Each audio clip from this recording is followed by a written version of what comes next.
हस्ती एक पर्सनालिटी बन जाती है। और उसका जो मजा है वो हजारों चीजें होने पर भी नहीं। फिर आप कला को समझते हैं, आप गरीबों को समझते हैं, आप सब चीज को समझते हैं और उनके लिए क्या भला है ये भी सोचते हैं। एक दूसरा ही जीवन शुरू हो जाता है और आपका जीवन भी खुशहाल रहता है, आपके घर में भी सौख्य रहता है। अब एक बात है, हम लोग शांति की बहुत बात करते हैं। आजकल तो बहुतों को शांति का अवार्ड भी मिलता है। अब इन लोगों को भी मैं जानती हूँ, कुछ मेरा नसीब ऐसा है कि ऐसे भी लोग बहुत मिलते हैं मुझे। उनके शांति कहां से होगी? वो तो इतने गुस्सैले लोग हैं कि उनसे आप बात नहीं कर सकते। उनके पास जाइए तो बीच में कुछ डंडा वंडा लेके जाइए, नहीं तो आप पे कब बिगड़े पता नहीं। और इनको शांति के अवार्ड मिलते। जिसके अंदर शांति नहीं, वो कौन सी शांति बाहर दे सकता है बताइए? आपके शांति का स्थान अंदर है। तो कुंडलिनी के जागरण के वक्त उस स्थान पर, उस मौके पर आप पहुंच जाते। वो आपका मुकाम जहां आप शांत हो जाते हैं। वो इस प्रकार की एक विचार उठ के गिर जाए, दूसरा विचार उठकर गिर जाए, आप हर समय नाचते रहते हैं, या तो भविष्य की ओर और या तो भूतकाल की। सब विचार वहीं से आते। वर्तमान में आप खड़े नहीं हो सकते। अगर आपसे कहा जाए इस वक्त आप वर्तमान में खड़े नहीं हो सकते। आपका चित्त फौरन आगे जाएगा या पीछे जाएगा। इस क्षण आप वर्तमान में खड़े नहीं हो सकते। लेकिन जब कुंडलिनी जागृत होती है तो ये विचार हट के लंबे हो जाते हैं और बीच की जो जगह है वहां आप स्थित हो जाते हैं। यही शांति का स्थान है, जहां आप निर्विचार हो जाते हैं। तो पहली स्थिति है जिसमें आप निर्विचार समाधि को प्राप्त करते हैं सहज में। लेकिन निर्विचार होते हुए भी आप समाधि माने पूरे सतर्क। ये नहीं कि उस वक्त आप बेहोश, पूरी तरह से होश बढ़ गया, हर चीज नई तरीके से दिखाई देने लगती। यह स्थिति पहले आती है। और जब ये कनेक्शन आपका पक्का हो जाता है इस सर्वव्यापी शक्ति के साथ पूरी तरह से, तब आपको निर्विकल्प समाधि की प्राप्ति होती है। और इससे आप दुर्बल नहीं, सबल हो जाते, क्योंकि आपकी शारीरिक जो कुछ भी व्यथाएं हैं वो ठीक हो जाती। यह बात बिल्कुल सही है कि जो लोग एक बार सहज में आए वो बीमारी से छुटकारा पा गए और बाद में बीमार नहीं हुए। ये बात बिल्कुल सही। और ऐसी ऐसी बीमारियां जिसका इलाज डॉक्टर लोग कर ही नहीं सकते। इसका मतलब नहीं है कि सब डॉक्टरों के पेट पर पैर आएगा, ये कभी नहीं। क्योंकि अधिकतर जो रईस लोग होते हैं बहुत ज्यादा, वो डॉक्टरों के ही पास जाएंगे ना। उनके पास पैसा होता है तो वो डॉक्टर खरीद सकते हैं, मुझे तो खरीद नहीं सकते। लेकिन कुछ रईस लोग भी आते हैं। मानसिक स्थिति बहुतों को खराब है। आजकल एक बीमारी चली है स्ट्रेस। जो देखो उसे स्ट्रेस। स्ट्रेस क्यों होता है? क्योंकि आप जब कार्यान्वित होते हैं तो आपके अंदर अहम भाव बढ़ता है और वो सर पे छा जाता है एक शिरस्त्राण जैसे यहां।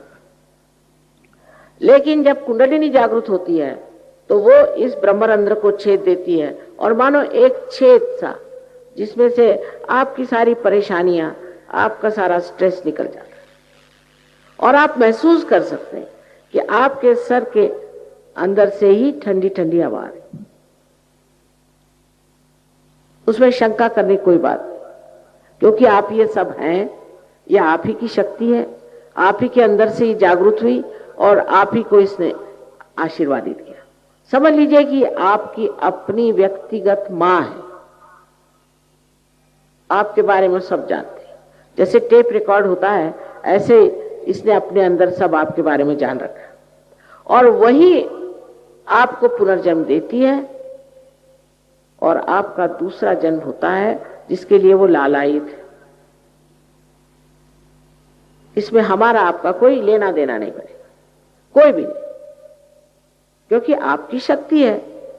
अब समझ लीजिए कि एक दीप जला हुआ और उसने अनेक दीप जला दिए, तो उसमें उस दीप का क्या लेना देना बना रहा। इसलिए इसमें कोई भी आभार किसी के मानने की बात नहीं है। उल्टे हमें ही आपके आभार मानने हैं कि आप लोग आए और अपने आत्म साक्षात्कार के इच्छा से यहाँ बैठे रहे। इतने देर कोई बैठते भी नहीं लोग आजकल को, तो पता नहीं क्या आदत लग गई है कि वो आराम से इतनी देर शांति से बैठते भी नहीं। बहरहाल जो भी हो, यह आपका अपना अधिकार है। और फिर सबसे बड़ी बात जो होती है कि आपकी आध्यात्मिक उन्नति। आध्यात्मिक उन्नति का मतलब यह है कि आप एक बहुत ऊंचे दर्जे के इंसान हो जाते हैं। आपके हाथों में अनेक शक्तियां दौड़ने लग जाती हैं।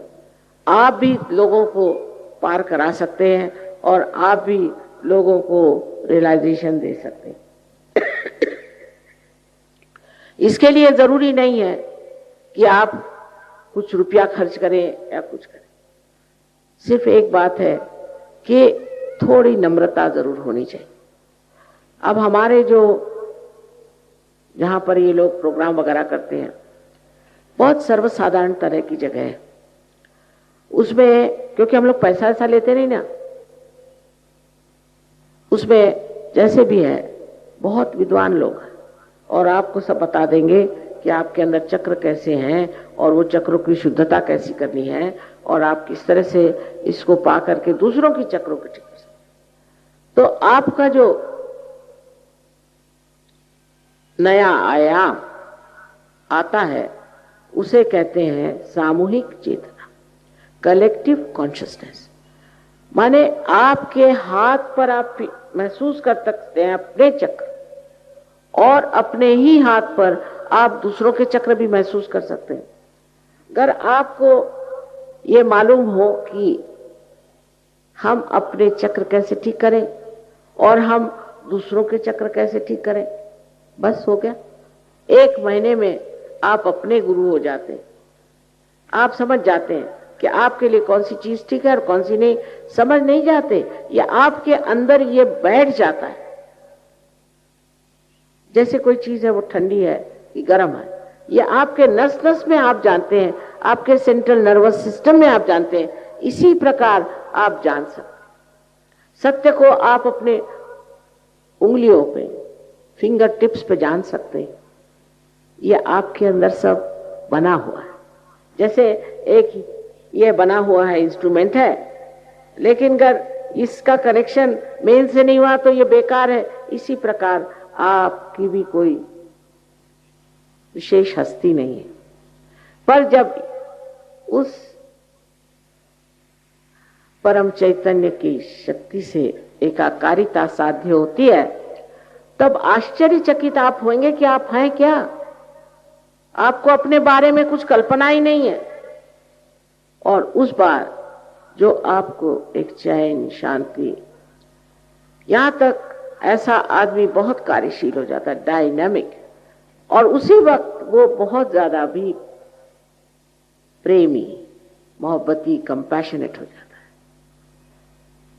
उसके आगे सिर्फ एक ही बात रहती है कि मैं किस तरह से सबका भला कर सकूं। बड़ा आनंद। इसके लिए कोई किताबें पढ़ने की जरूरत नहीं है, कुछ नहीं है। बहुत से लोग कहते हैं मां आपकी किताब दे दो, मत पढ़ो, बेकार। पहले आत्म साक्षात्कार को प्राप्त करके और उसको पूरी तरह से जमा लो, एस्टैब्लिश करो, उसके बाद पढ़ो। कबीरदास जी ने कहा है, पढ़ी पढ़ी पंडित मूर्ख भये। इस पूना में ही मैंने ऐसे बहुत से देखे हैं, औरों की क्या कहूं। जो ज्यादा पढ़े हैं, इतने बुद्धिवादी हैं कि उनसे आप बात ही नहीं कर सकते। वो कुछ बोलिए, वो किताबी बताने लगता है, भाई तुमने कुछ लिखा है, तुम्हारा कोई विचार है कि तुम इसने कहा, उसने कहा, उसने कहा, उसने कहा। लेकिन जो चीज आपके भले के लिए, जो आपके हित के लिए है, बेनेवलेंस के लिए है, उसको, उससे क्यों मुंह मोड़ा जाए, उसको क्यों न पा लिया जाए? ये मेरी समझ में नहीं आता था, पर अब देखती हूं कि लोग समझ रहे हैं और समझ रहे हैं कि हमारी जिंदगी जो है वो किसी न किसी विशेष रूप के लिए बनी हुई। इसलिए नहीं कि पैदा हो और बच्चे पैदा करो और उसके बाद इंश्योरेंस करो और मर जाओ, इसके लिए नहीं। इससे कहीं अधिक हमारी जिंदगी का मूल्य है और उस मूल्य को हमें मराठी में भी, हिंदी में भी, अंग्रेजी में भी, जो भाषाएं आती, लेकिन ये लेक्चर भी जो है एक तरह से दिमागी जमा खर्च। जब तक आप उस परम तत्व को प्राप्त नहीं करते तब तक सब बेकार। इसलिए आप अपने अंदर ये इच्छा रखें, शुद्ध इच्छा इस वक्त रखें। एक ही है शुद्ध इच्छा, बाकी तो अशुद्ध है, क्योंकि कोई सी भी इच्छा करो। आज किसी ने इच्छा करी कि मैं एक मोटर खरीदी मोटर, कुछ नहीं, फिर मुझे घर चाहिए, फिर घर मिल गया तो अब मुझे एरोप्लेन चाहिए, एरोप्लेन नहीं तो फलाना चाहिए। वो अंत ही नहीं होता। इसका मतलब आपकी जो इच्छा थी नहीं, वो आपकी इच्छा ही पूरी नहीं होती। इकोनॉमिक्स में कहा जाता है ना कि wants are not satiable in general, वही बात है। तो वो कौन सी वांट है, वो कौन सी डिजायर है जो संतुष्ट होती है?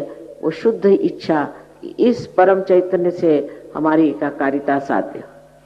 और फिर उसके बाद स्वयं आप देखिएगा कि जिसे हम चमत्कार कहते हैं, हजारों चमत्कार होंगे। और आप मुझे लिखकर भेजते हैं कि माँ ये हो गया, फिर ऐसा हो रहा था तो मैं पता नहीं कैसे मैं बच गया, फिर ऐसा हुआ, फिर वैसा हुआ। यानी इतना लिखा है लोगों ने। पहले हमने सोचा था चलो एक किताब ही छाप दें, तो अब वो किताब के उसके तो वॉल्यूम्स छापने पड़ेंगे। मैंने कहा छोड़ो,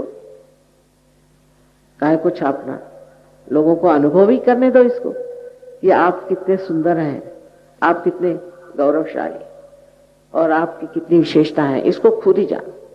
जब तक आपने अपने अंतरतम को जाना नहीं और जब तक बाह्य से ही उसको जानते रहे, तब तक आप समझ ही नहीं सकते। सत्य को खोजने वाले आप सभी साधकों को हमारा नमस्कार। कल मैंने सत्य के बारे में बताया था कि सत्य अपनी जगह अटूट अनंत है और उसे हम अपने बुद्धि से, मन से किसी भी तरह से बदल नहीं सकते। और सत्य क्या है? सत्य ये है कि हम जो आज मानव स्वरूप है, वास्तविक में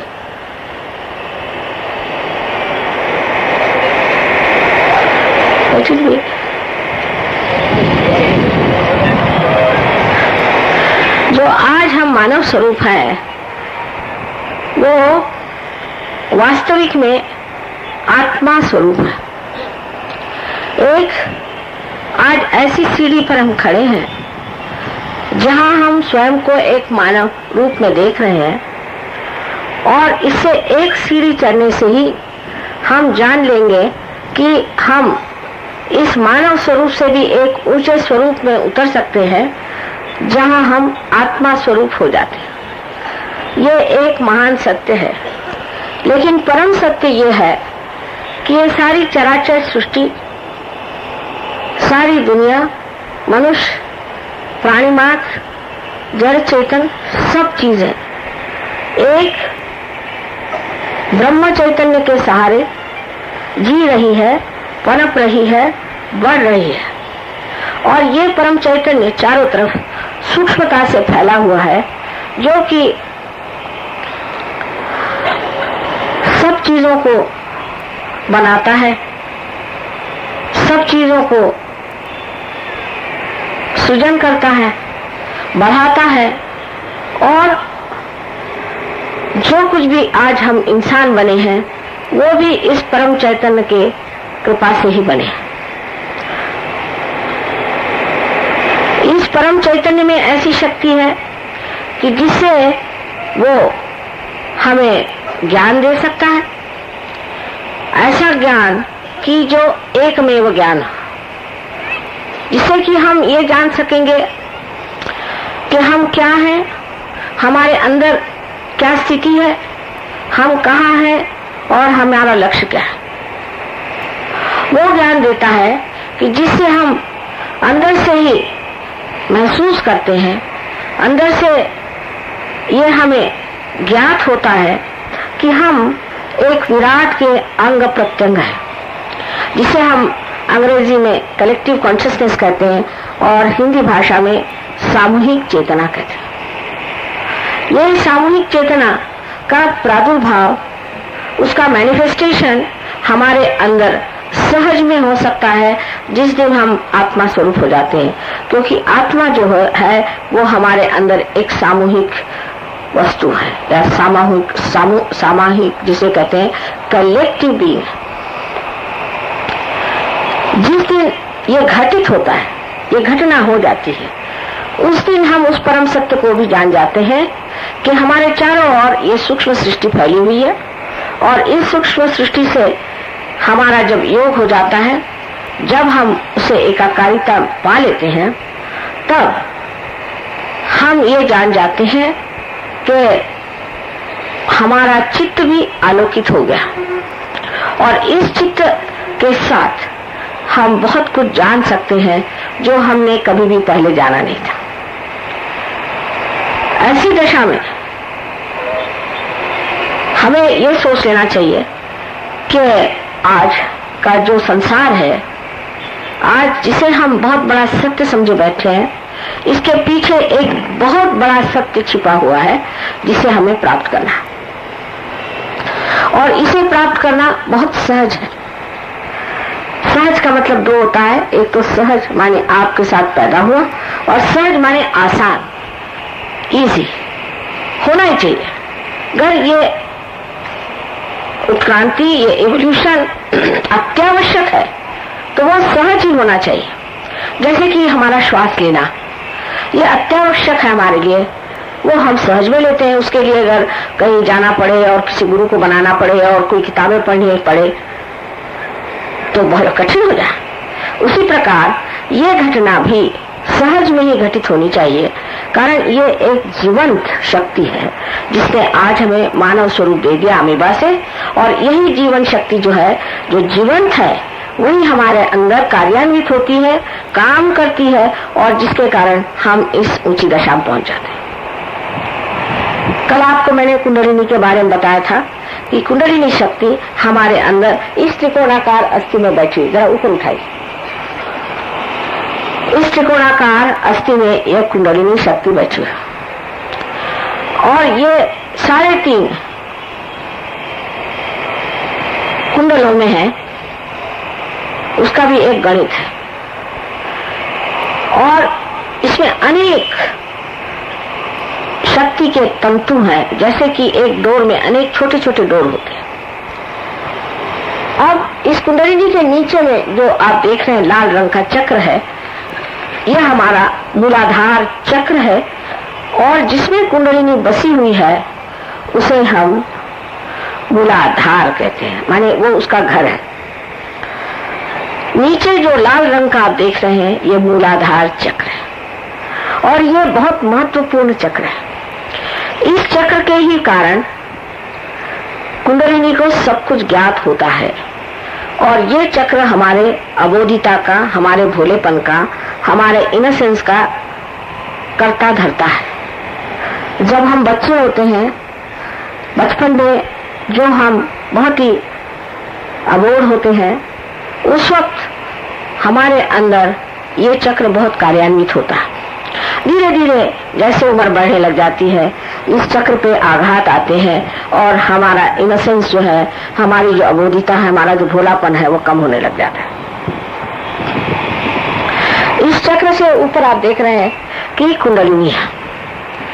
ये चक्र जो है, ये हमारे अंदर जो पेल्विक प्लेक्सस है उसे प्लावित करता है, उसको नरिश करता है। और ये जो पेल्विक प्लेक्सस है, ये हमारे जितने भी उत्सर्ग निसर्ग के जितने भी कार्य है, वो करता है, जिसे एक्सक्रीशन हम लोग अंग्रेजी में कहते हैं। इसलिए अब ये जान लेना चाहिए कि कुंडलिनी के जागरण के समय आपका सारे ये व्यवहार बंद हो जाते हैं,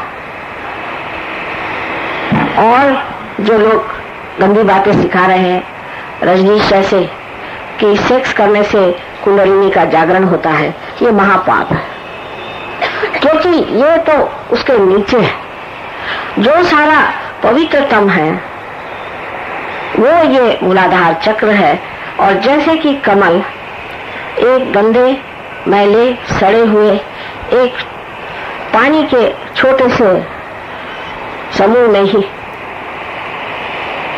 जन्म लेता है और उसका सुगंध सारे और फैलाता है, इसी प्रकार ये चक्र उस कमल की भांति हमारे अंदर है। जैसे कि कमल के पत्तों पर कोई पानी नहीं ठहरता, उसी तरह इस चक्र पे कोई सा भी छींटा गंदा ठहर नहीं सकता, और ये कभी भी नष्ट नहीं होता है। हालांकि जब हम लोग गलत काम करते हैं तो जैसे बादल सूर्य को भी ढक देते हैं, उस प्रकार ये ढक सकता है।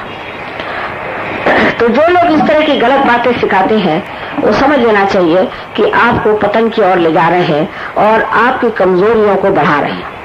अधिकतर ये लोग आपकी कमजोरियों को ही बढ़ाते हैं और उस कमजोरी का पूरा फायदा उठाते हैं, जिससे कि आप इस गर्त के अंदर और भी गिर जाएं और इनको रुपया पैसा देते रहें। आजकल जो मैं आपको बता रही थी कल कि अमेरिका में जो उपद्रव शुरू है, उसका कारण यह है कि अनीति के कारण इस चक्र को उन्होंने बहुत बुरी तरह से ढक लिया। इसकी शक्ति ही नष्ट होने की वजह से वहाँ इतनी गंदी गंदी बीमारियां जैसे कि एड्स और दुनिया भर की हुई हैं, वो इसी चक्र की वजह से। और इस चक्र की खराबी हो जाने से अगर आपकी पत्नी या पति में कोई इस तरह की बाधाएं हो, तभी यह चक्र खराब हो जाता है और उस वक्त मनुष्य की मस्तिष्क में तक इसका असर आ सकता है। और बहुत से रोग जिन्हें कि हम साइकोसोमैटिक कहते हैं, उनमें से खासकर जिसमें कि आपके मसल्स कमजोर होते जाते हैं, वो इसी चक्र के बिगड़ जाने से होते हैं। अब इस चक्र का संबंध आपके पेल्विक प्लेक्सस के साथ सिर्फ शारीरिक स्तर पे है, फिजिकल में, और मानसिक में भी है, क्योंकि आप देख रहे हैं कि इसी चक्र से एक पूरी नाड़ी ऊपर की तरफ जा रही है, और यही आपकी ईड़ा नाड़ी है और चंद्र नाड़ी। ये नाड़ी ऊपर में जाकर के जो नीले रंग का जो एक संस्था को तैयार करती है, यही हमारा एक तरह की मन है, और इस मन के अंदर हर तरह के कुसंस्कार भर जाने पर वो इस तरह से गुब्बारे के जैसे लाइक अ बलून अपने सर में इस तरह से छा जाता है, जिसे कि हम कह सकते हैं कि जो कुसंस्कार होते हैं उसको लोग कहते हैं कि वो सुपर ईगो बन जाता है। कुसंस्कारों में ऐसे संस्कार कि हम अगर किसी गलत गुरु के पास गए, हमने कोई गलत धर्म ले लिए, हम लोग गलत लोगों के पीछे भागते रहे, इसके अलावा हम तांत्रिकों के पीछे भागते रहे, या हम ऐसे लोगों के पास गए कि जिनका धर्म से कोई सरोकार नहीं, मतलब नहीं, और जो धर्म के नाम पे बड़े दुष्ट गुरु लोग हैं, उनके पास जाने से इसमें बहुत से दोष आ जाते हैं। इस नाड़ी को हम लोग चंद्र नाड़ी भी कहते हैं, और आप जानते होंगे कि लूना अंग्रेजी में कहते हैं चंद्र को, और लूनसी कहते हैं पागलपन को। जब ये चंद्र नाड़ी खराब हो जाती है तो मनुष्य में सारे मानसिक विकार आ जाते हैं। दूसरी तरफ आप देख रहे हैं कि दूसरा जो चक्र है वो है स्वादिष्ठान चक्र। ये चक्र पीले रंग का दिखाया है क्योंकि ये सूर्य की गति से चलता है, और इस चक्र से हमारी जो राइट साइड की नाड़ी है, जिसे हम पिंगला नाड़ी कहते हैं, वो चलती है। पिंगला नाड़ी जो है वो हमें कार्य करने की शक्ति देती है। तो पहली वाली जो नाड़ी है उसे इच्छा शक्ति की नाड़ी कहते हैं, और जो दूसरी नाड़ी है उसे हम क्रिया शक्ति की नाड़ी कहते हैं। क्रिया शक्ति की नाड़ी में भी दो अंतर है कि एक जो हम अपने शारीरिक क्रिया को करते हैं और दूसरे हम अपनी बौद्धिक क्रिया को करते हैं, दोनों ही इस नाड़ी से कार्य करते हैं। अब यह स्वादिष्ठान चक्र बहुत महत्वपूर्ण है। खासकर मैंने कल देखा कि यहाँ बहुत से लोगों को स्वादिष्ठान चक्र की तकलीफ थी। उसका कारण यह है कि आप लोग बहुत पढ़े लिखे हैं, और दूसरा ये कि आप लोग बहुत ज्यादा सोचते हैं। अति सोचने से ये चक्र ज्यादा चलने लग जाता है। कारण यह है कि जब आप बहुत सोचते हैं तो आपके अंदर जो मस्तिष्क में, आपके ब्रेन में जो ग्रे सेल्स हैं उसको आप बहुत इस्तेमाल करते हैं। जब उनको आप बहुत ज्यादा इस्तेमाल करने लग जाते हैं तो उसकी जगह दूसरे भी आने चाहिए, वो कहाँ से आएंगे? तो उसकी क्रिया, ये जो चक्र है ये अपने पेट के मेद से उसको बनाता है उन ग्रे सेल्स के लिए, क्योंकि अपना ब्रेन भी जो है वो भी मेद माने फैट से बना है। तो फैट सेल से वो ग्रे सेल्स बनाता है यही चक्र, और इसको ये बीच में से ऊपर भेज देता है। इस तरह से ये हमारे ब्रेन में सेल्स चले जाते हैं। जब हम इस तरह से बहुत ज्यादा सोचते हैं और हम बहुत ही ज्यादा फ्यूचरिस्टिक हो या हम हमेशा भविष्य की बात सोचते हो, तब ये नाड़ी ज्यादा चलती है। और जब हम अपने भूतकाल की, अपने गए बीते दिनों के बारे में ज्यादा सोचते हैं तो हमारी दूसरी नाड़ी चलती है। तो समझ लेना चाहिए कि इस तरफ में सबकॉन्शियस माइंड है तो इस तरफ में आपका सुप्रा कॉन्शियस माइंड है, और ये दोनों माइंड आपके जब तक संतुलन में नहीं आते हैं तब तक आप बीचों बीच नहीं आ सकते। अब तीसरी जो बीच में नाड़ी है उसका नाम है सुषुम्ना नाड़ी। ये नाड़ी हमारे अंदर जो बनी हुई है, ये जब हम पहले तो लक्ष्मी को खोजा, इसको खोजा, उसको खोजा, और जब उससे हम पूरी तरह से ऊब जाते हैं कि अब बहुत हो गया, अब नहीं चाहिए, जब आप परमात्मा को खोजना शुरू करते हैं तब ये नाड़ी, महालक्ष्मी की हम इसे कहते हैं, ये नाड़ी का काम शुरू हो जाता। यही नाड़ी ऐसी है कि जिसके अंदर एक बड़ी सूक्ष्म सी नाड़ी है, ये भी एक जैसे कि कोई फॉइल हो, उसके 3.5 कॉइल्स बने हो, उसकी जो सूक्ष्मतर अंदर की नाड़ी जिसे ब्रह्म नाड़ी कहते हैं, उसी में से पहले कुंडलिनी का पहले 2-4 धागे, किसी के 10 धागे, इस तरह से धीरे धीरे कुंडलिनी उठती है। उसके उठने से ये और भी खुलता जाता है, और उसके खुल जाने से फिर और भी आपके अंदर जो शक्ति के धागे हैं वो ऊपर उठने लग जाते हैं। इस प्रकार ये 3 नाड़ी, इड़ा, पिंगला और सुषुम्ना, 3 नाड़ियां हमारे अंदर है। ये तीनों नाड़ियां हमारे आज्ञा चक्र पर मिलती है, जो आप देख सकते हैं। ऐसे तो अब यहाँ पर किताबें हैं, उसमें आप पढ़ सकते हैं हर एक चक्र के बारे में, और ये चक्र किस तरह से गतिमान होते हैं और किस तरह से कार्य करते हैं। अब लोग कहेंगे कि माँ आप कैंसर कैसे ठीक करते हैं, सो आपको थोड़ा समझाऊंगी कि हमारे अंदर लेफ्ट और राइट, ऐसे दोनों साइड से समझ लीजिए, ये लेफ्ट और राइट की जो सिंपैथेटिक नर्वस सिस्टम है, माने ईड़ा और पिंगला नाड़ी से बनी हुई, ये हमारे तरफ दोनों तरफ काम कर रही है, और बीचों बीच जो आपको दिखाई दे रहा है ये चक्र है। अब जब कोई एक साइड ज्यादा बढ़ जाती है तो यहाँ इस तरह से ये चक्र बहुत छोटा होते जाता है और एनर्जी उसकी कम होती जाती है, और इस तरह से बीमारी बढ़ने लगती है। पर जब ये बिल्कुल ही टूट जाता है तब हमारे मेरुदंड का जो संबंध हमारे ब्रेन के साथ होता है वही टूट जाता है, और उस जगह पर ऐसी कुछ व्यवस्था हो जाती है कि ये अपने ही आप ऑन इट्स ओन अपने ही आप बढ़ना शुरू हो जाते हैं, और तभी मैलिग्नेंसी आ जाती है कि इसके जो सेल्स हैं उनको किसी और की परवाह नहीं।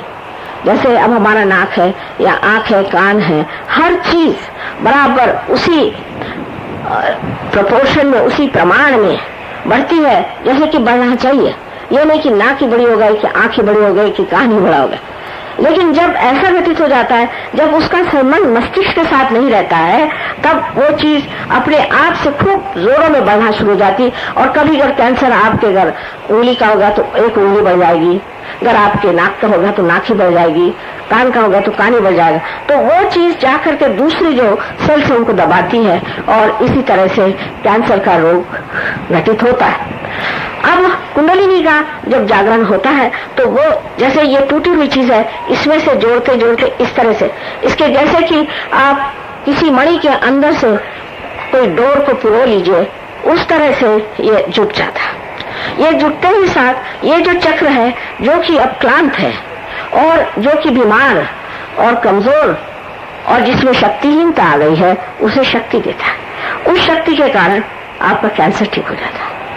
ये बहुत ही सहज सरल एक गति है जिससे ये रोग ठीक हो जाता है। और ऐसे लोगों में जिनकी कुंडलिनी जागरण हो जाती है, इसी प्रकार अनेक रोग ठीक हो सकते हैं, क्योंकि इन चक्रों की ही खराबी के कारण बीमारी आ जाती है। और जब ये चक्र ठीक हो जाते हैं और इन चक्रों में जब शक्ति आ जाती है तो वो बीमारी भी आदमी की नष्ट हो जाती है और वो सुदृढ़ हो जाता है। अब सब चक्रों के बारे में मैं आज नहीं बताऊंगी, लेकिन इतना ही कहूंगी कि ये सब आप किताब में पढ़ सकते हैं और बारीकी से समझ सकते हैं, और जब आप हमारे सेंटर में आएंगे तो आप जान जाएंगे कि ये चक्र क्या है। जब आपके कुंडली यहाँ से ब्रह्मरंध्र से छेदती है तो आप बीच में जो जगह देखते हैं नीचे, उसे मेडिकल टर्म में लिम्बिक एरिया ऐसा कहते हैं। इस लिम्बिक एरिया को ही हम कहते हैं सहस्त्रार।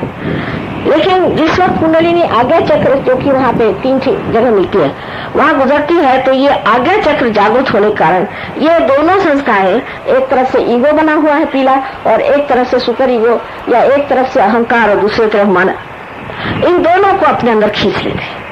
इसको खींच लेने से बीच में जगह हो जाती है। जगह हो जाने से उसी के अंदर से कुंडलिनी बाहर निकल आ जाती है। इसलिए कल आपने अपने सर में ठंडी ठंडी हवा आती देखी, आप ही के अपने हाथ से आपने इसको महसूस किया। इस प्रकार आपको आत्म साक्षात्कार होता है। आत्मा तो आपके हृदय में है, आत्मा आपके हृदय में है, लेकिन ये जो है ये हृदय का चक्र है। यहाँ पर ये हृदय का चक्र है, और अपने सर में भी जैसे 7 चक्र है, उसी प्रकार 7 इन चक्रों के पीठ यानी इनकी सीट्स हैं। जिस वक्त यहाँ ब्रह्मरंध्र में आकर के कुंडलिनी भेदन कर देती है तो हृदय में ही इसका प्रकाश चला जाता है, और आत्मा का संबंध हमारे चित्त से हो जाता है, और हमारे चित्त के अंदर कुंडलिनी का असर ये आ जाता है कि हम आलोकित पाते हैं अपने चित्त को। जैसे कि आप देखिए, ये मेरी साड़ी है, इसी प्रकार समझ लीजिए चित्त यहाँ फैला हुआ है। जब कुंडलिनी इसमें से यूं ऐसी जाती है तो चित्त अंदर की ओर खिंचता जाता है, अंदर की ओर, और जब यहाँ पर आकर ऊपर में जब ये कुंडलिनी इसको छेद देती है,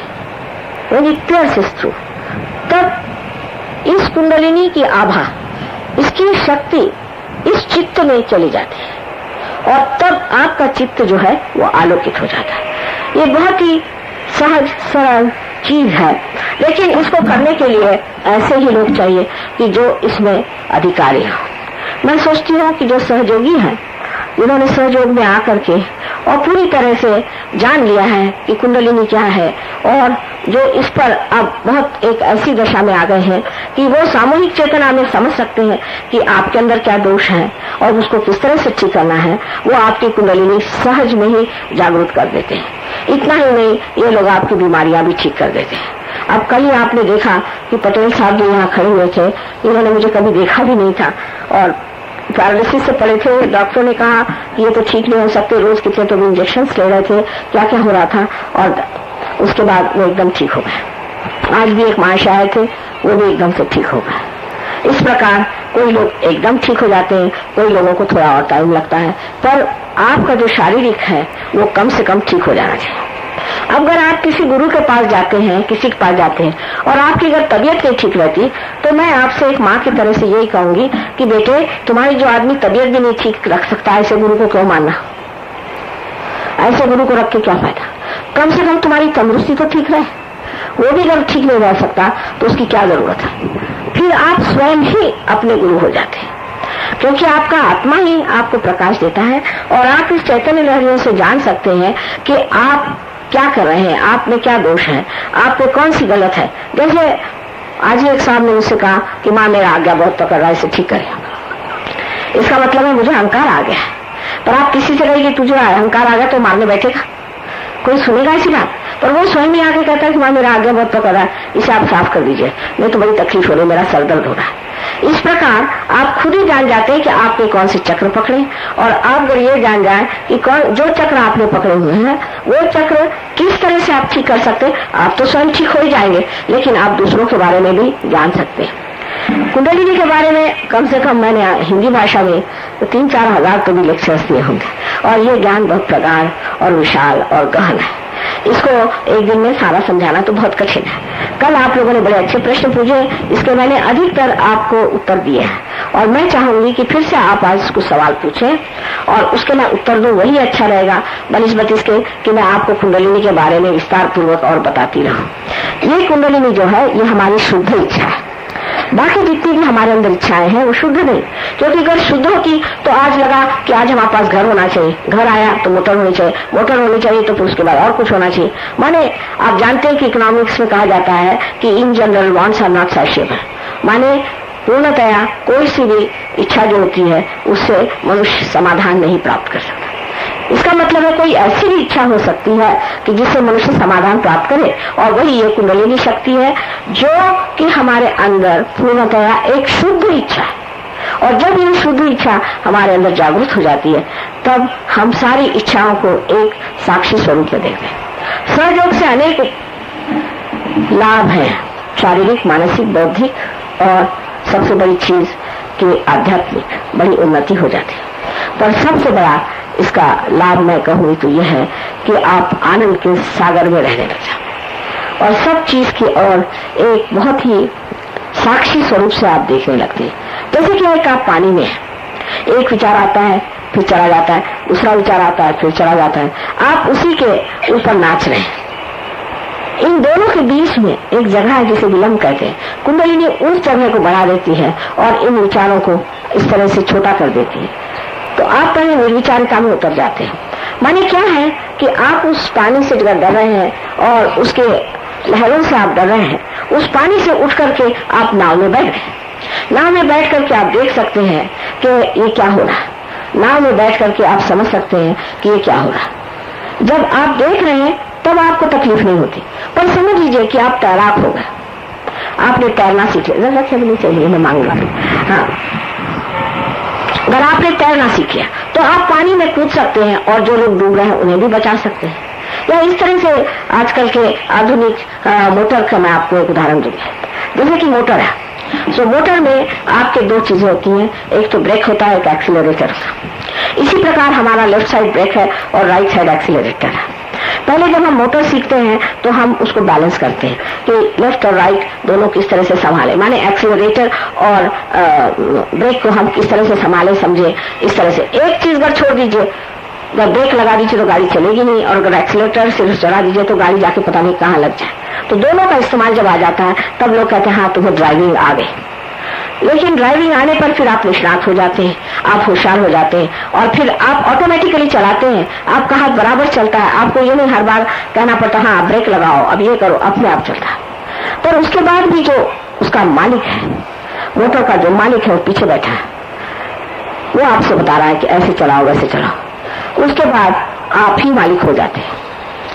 आप जब मालिक हो गए तो आप अपने अंदर का ड्राइवर, अपने अंदर का ब्रेक और अपने अंदर का एक्सीलरेटर तीनों को चालना करते हैं पूरी तरह से, और आप अपने मास्टर हो जाते हैं। और इसी कारण जिस वक्त आपकी लेफ्ट साइड सीधी हो जाती है तो आपने जो कुछ भी ऐसी आदतें हैं जिससे आप छुट्टी करना चाहते हैं एकदम छोड़कर भाग जाते हैं, क्योंकि आप समर्थ हो जाते हैं, सम अर्थ हो जाते हैं।